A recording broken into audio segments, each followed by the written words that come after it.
So now you see the frame.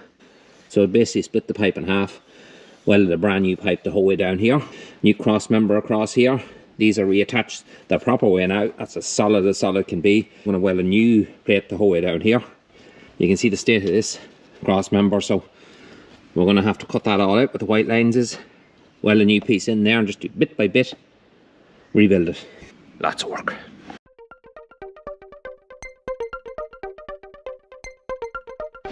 Alright, so that's all cut out now.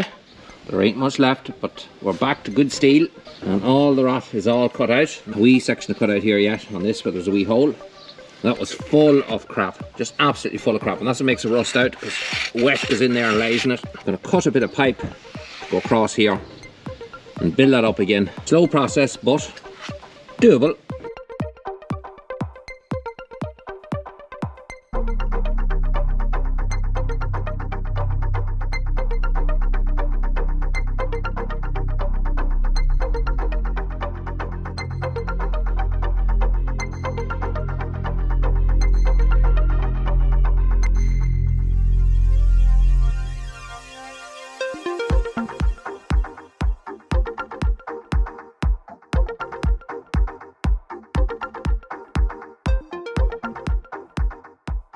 This frame has had about 10 hours of work in it. This is all rebuilt and all new. This here is the only original part that's left. This here is actually a part of a guard of an old topper, but it's really strong stuff and it's better than a plate because it'll let all the muck go down through. Any water and stuff will go down through, but it'll still stop any stones from flicking up. You won't bend that stuff. It's real heavy stuff. Sight of work. Mightn't look it from here, but trust me, there's a lot of working into that frame. The other news is our engine that we talked about is now back. Well, originally we thought we'd get away with a top end rebuild, but that didn't turn out like that. Ended up we had a bottom rebuild, new bearings and all on the big end, and the whole head has been rebuilt. We bored out the cylinder and put an oversized piston in it. New timing chain tensioner. Well, it's actually not a new one. You can't actually get these new anymore, but we're lucky enough to get a second hand one. Everything is put back together now. It should be good for years to come. Now the job is to put it all back together.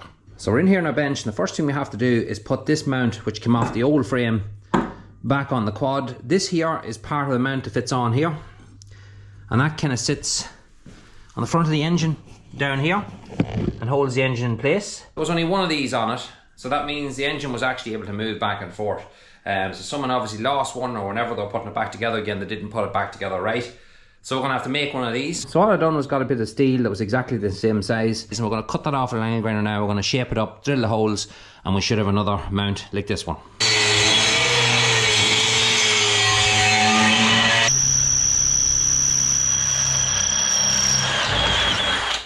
So there, both of them should be exactly the same. Exactly the same. Yeah, no, they look good. That is ready to put our engine back in. Alright, so what we've done here is we have our engine in. So we're a bolt through there, not tight, you can see there, it's loose, it'll just pop straight back out again. And we have another one in there. New mount is on the far side there that we made, fit absolutely perfectly.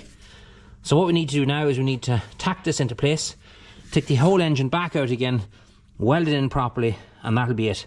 We'll be fit to hook in our engine then, and the job will be hopefully a good one.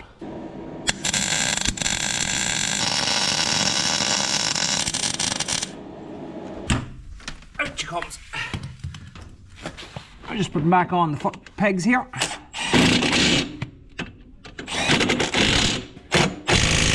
Alright, so you might say to yourself, Adrian, you're after painting the whole frame, you're after doing this and that, and why did you put on old rusty pegs, foot pegs onto it? Well, they're not that actually rusty, it's only a wee bit of surface rust, they're not rotten in any way. But I'm taking these back off again in the springtime. I want to make something that comes around here that protects your feet, that your foot can't fall down. And other quads, like my 500 over there, it has a well around here that your foot can rest on. And another thing as well, foot pegs, they get a lot of abuse, and any paint you put on them, it wouldn't be long till it's back off them anyway. Now we're just up here in the backyard, and this laying behind. Now a lot of you might have seen that in the shed this good few months now. And it's just been so long since I got back to this quad. But this here, actually, a fella who I knew, Connor Lamb is actually the guy's name. He only lives about 15 minutes away from me. And he mentioned that he had an old 300. He thinks it's a 300. laying at the back, he says, for the past 10 to 15 years. If there's any bits and pieces you can get off it that'll help you with your little project, work away. So that was good of him. Connor, some of you might know him. He does do a bit of excavation work and stuff as well, up around Sherk, if you ever heard tell of that place. But this is it here, and it doesn't look much, but I've actually been cutting parts of the frame off here and using them down below on the other, and I've got a nice few bits and pieces off it. These levers here will probably do a trick or two as well. It's just unfortunate thing, it's been laying out in the rain. The engine is completely frozen solid, definitely frozen solid, because whoever worked on it took the carburetor off, which let water in, and also took the plug out of it and left no plug in it, and that caused the whole harm. If the plug had been in it, and even a bag had been tied around this here, it would have protected that engine, and more than likely it would have been a good engine. We might take it apart down the line and see can we free the thing up, but I wouldn't hold much hope for it. My kickstart, which is here, is shocking badly worn. There's an awful movement in that kickstart. This one, no movement at all on it.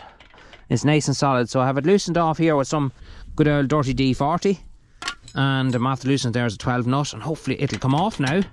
There we go. Oh, that was nice and simple. So that is way better than the one I have. So that's what I say, little bits and pieces, even this here, the panel and all that, all them little bits and pieces will come in handy down the line. I should free that up a wee bit.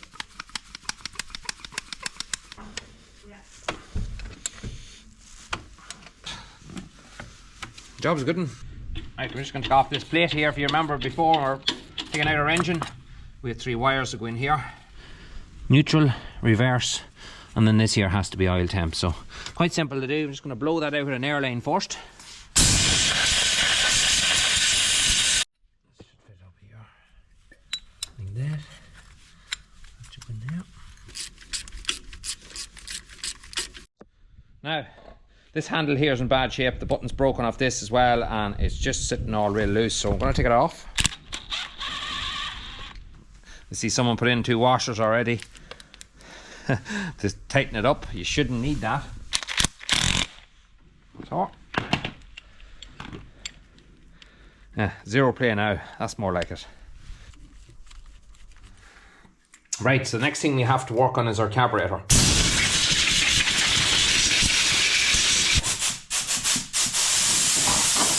It doesn't really need a full clean out, because this quad was running perfectly before we shut it down, take the engine out. So apart from the knocking on the engine, of course, but fuel wise it was very responsive. Throttle was working well, so we're not going to pull it down too much. What we are going to do is, this is the way our carburetor sits, and most carburetors are all generally work the same way. But down here you have a sediment bowl with a float in it. All this lad here is just a little bit of a prime plunger, just creates a bit of a vacuum to suck in some fuel. We're going to open these 4 screws here. We're going to take this sediment bowl off. We're going to have a look at the float and just check everything out inside to see is there any dirt in it. I'm hoping that it'll be nice and clean.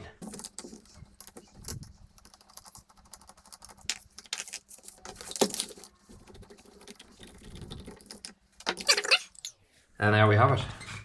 There we have our float.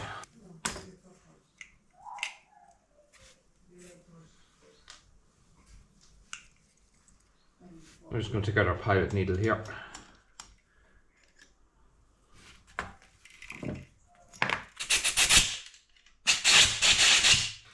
Get this one out now. Again, have a little look. Everything's clear. That's great. Go with the carb cleaner down there first. I'm not going to strip everything down here, because you end up, what you can do is, when you open these, you can break the seal, and you end up then having to go look and buying a new seal for it. And really, if it's working right, don't touch it. So if you look here, you see a port. You see that? That there is our choke port. Now beforehand, if you remember looking back when we were taking this quad apart, you remember that someone put a wire down in here and had the plunger was still in place, but someone had a wire attached to it that you would pull out in and out with an actual piece of a cord, which was a very unusual way of doing it. But cleaned that port out earlier on, and this time we're going to actually put it back to the original way it's supposed to be. So this is the little plunger here. I'm going to push this rubber on first.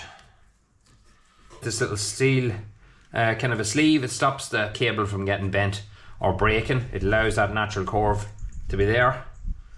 And this spy fits up in here. I'll fit our plunger in.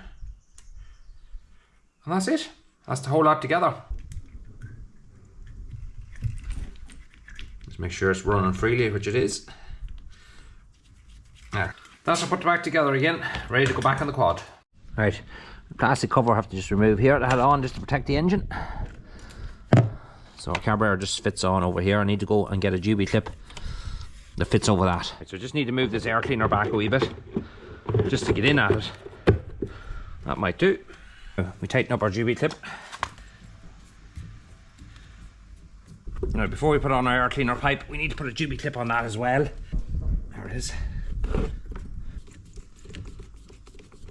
We'll run our choke cable up and in here into the switch. That more or less is our carburetor on once we hook up our throttle cable there as well. It's not that terrible hard to fit. You're always better loosening off the air box just to try to get it in. It does allow you just a wee bit extra room to get that carburetor in. Right. Just take out that bracket, pull him out of the filter, and that is your air filter off. Best thing to do with this here is give it a good blowout with an airline. Even use some carb cleaner, petrol even if you want. Give it a really good clean and degrease. Same with the box in here, you'll see lots of bits of crud and stuff. Clean it all out and that will be your air filter changed.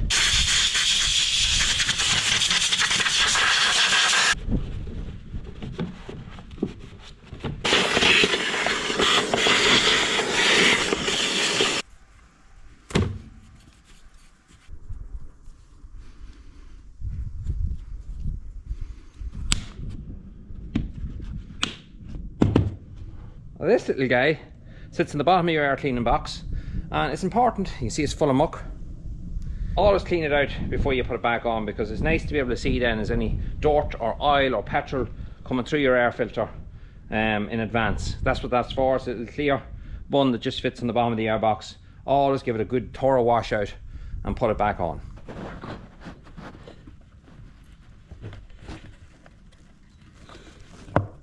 So just remove this little cover, say the carburetor, and there is our throttle mechanism there. So I just ran our new throttle cable the whole way down, just fed it down there, and then we just screwed it in here. I haven't just tightened it fully yet because I have to adjust it, but that just screws into that housing there. That cover will pop over when we're done, but for now we just have to hook this little end in here. That slips in there. Let it go, and now we do our throttle. There we are. This here now in the bottom here is just your idle. So you screw that up and down. You see the way it'll move this slightly when you screw it up and down? All that does is adjust the ticking over of the engine, but we'll not know how to adjust that until we have the engine running.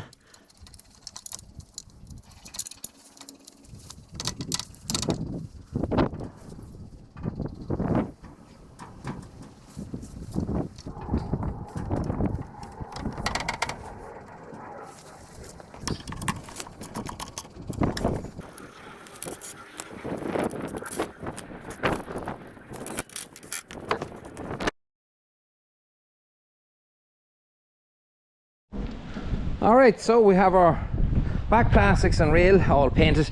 I spent a lot of time sanding that down to get a lovely finish on it and a good quality black paint on it as well. It's kind of a satin finish. Stainless cutlery all through it, so it shouldn't have any problems with rusted bolts anymore. I'm going to put a new battery in and then we're going to hook up all the electrics.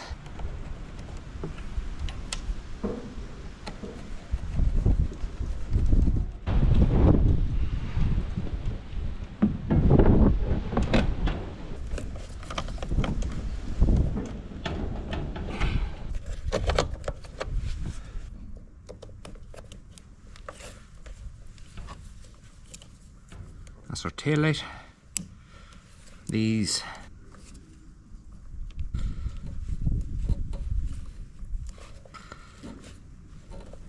there we go. I have another piece of the rack to have to put on here, but our battery is in. Next thing I'm supposed to do is put on our petrol tank.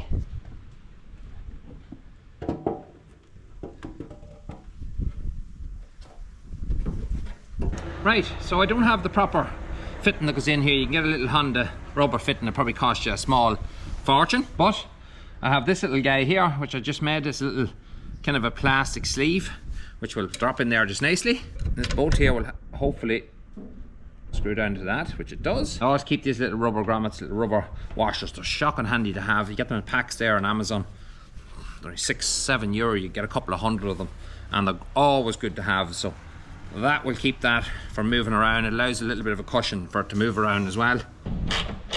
Okay, you don't need to over tighten it. That's it, that's solid. And that little sleeve that's underneath is going to stop it from moving back and forth as well. So job complete. This is actually the proper Honda red, and it's professionally painted. We put the dirt here and there, don't worry, there's no scratches on it. My man that done my loader, friend of mine, he has painted the whole thing for me, done an absolutely excellent job. Put a nice satin black finish on the cap as well. Some of them steel tanks do rot out completely, but this one's perfect inside, which I was really glad to see. So now next thing we have to do is we have to put this guy back on here. Simple as that. Get our little clip, push it back over there like that, and that is as simple as hooking up our petrol to it. Right, so here's a place here that never had a cover on it. You might remember, if you watched the first video on this, you might remember me saying it, but it's always been missing the cover. There used to be a plastic cover that used to fit over here, which is quite common, because what happens is people start using the kickstart, they take it off altogether, and then they either lose it or they forget to add it in when they're selling the quad. This case, I'd say it was more likely lost. eBay came to my rescue, and this here should fit in just like that. That part there cost me €12, and it was an absolute bargain. You can see now it matches the colour of the tank perfectly. So these are just dull, these will just have to be cleaned up. But that's just tidies that corner up, hides the kickstart, which we hope we'll never have to use, because it does have a starter, it is an electric start. But it's nice to have it tucked in there, and it's another nice little touch. For €12, where could you go wrong? Yeah, that seat, I just don't like it at all. It should be black. It should actually be grey. That's the actual original colour, but I'm going to get that reupholstered. You can get them covers very cheap on eBay, and if I can pick up one, I'll put a black one on, because I don't like that. It just doesn't look right. Another thing any of you that are keen-eyed might have noticed, Adrian, you're missing a battery cover. Goes in there, and you're quite right. That battery cover was missing when I got this machine, and I actually forgot all about it. So I want to look for a new battery cover in there, because that should be covered. I'll put a piece of plastic or something over it for now. Otherwise, starting to look like a quad again. We have our front on there now, as you see. I'm not fully finished on the bars here yet. There's a bolt that's rung just there, so we're going to have to weld on a nut onto that and take that off. We have to change that headlight as well, completely corroded out. We have to wire in our LED, and I actually didn't mention that, but we put an LED light on the front of it. The lights on these are very poor, so having one on the handlebars is great, rather than mounting them onto the rails here. Far better on the handlebars, so when you turn the handlebars, the light's always going to go the way you want it.